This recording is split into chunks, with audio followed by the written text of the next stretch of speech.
We live in a time of great uncertainty. Climate change is a growing reality across the globe. It affects rich and poor without prejudice. I love people. I love a human-centered approach. The interpersonal skill part of it, the soft skill part of it, the human skill part of it, the ever challenging creativity from the people's side, and more so, watching the community finding their own identity, finding themselves, being able to work with what they have, and building self-reliance based on that. How to design a backyard garden, even in small spaces.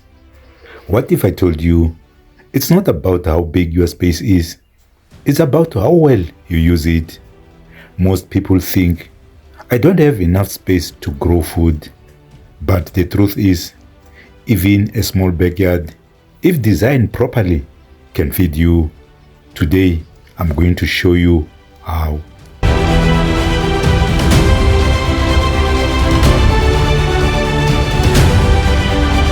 Welcome back to Inkarhi. It's time.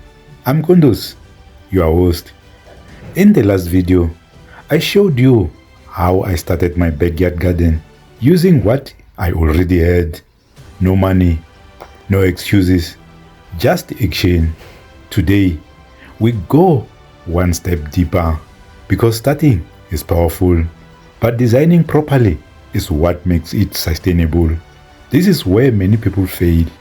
They plant randomly and get poor results. Today, I'm going to show you how to design your backyard garden like a system. Understand your space. Before you plant anything, you must understand your space. Look at the following. 1. Where the sun hits the most. 2. Where water flows or collects. 3. Where the soil is strong or weak. Plants need sunlight. So your most important crops must go where there's maximum sunlight exposure. The rule: place your main crops where they get at least 6 to 8 hours of sunlight. Divide your backyard into zones. Don't treat your backyard as one open space. Divide it into functional zones. 1. Growing zone, where your crops are planted. 2. Compost zone, where your waste becomes fertilizers. 3. Water zone, where you store or access water. 4. Pathways, where you walk without disturbing plants. This creates order, and order increases productivity. Use raised beds for control. In my garden, I used raised beds. Why? Because of the following. 1. Improve soil quality. 2. Control water usage. 3. Make planting organized. 4. Reduce weeds.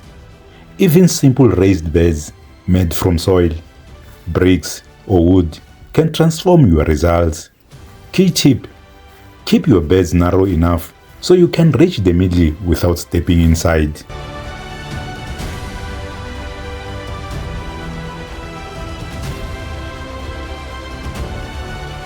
Smart crop placement.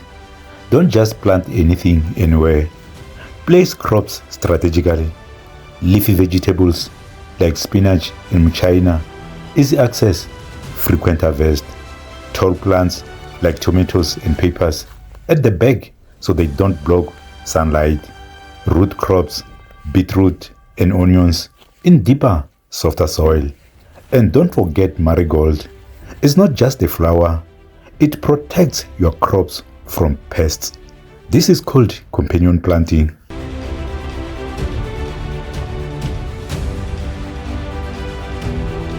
Design for growth, not just for today. Don't design your garden for today only. Design it for growth. Leave space to expand, because once you start seeing results, you will want more. And that's how small gardens becomes a food system. Now, it's your turn. Go outside. Look at your space.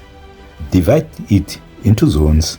Even if you don't plant today, design it, because clarity leads to action. and action leads to results. Comment below. I designed my space. Let me test you. What is the most important factor when choosing where to plant your crops? Is it soil color, sunlight, size of the yard, fencing? The correct answer is sunlight, because without sunlight, nothing grows.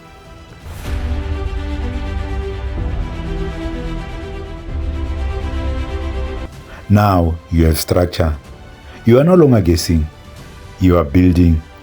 In the next video, I will show you something powerful. How to create rich, natural composted home step by step without buying anything. Because soil is everything. This is Kondos of Inkarhi. It's time signing off. Thank you for watching and take care. I'll see you in the next video.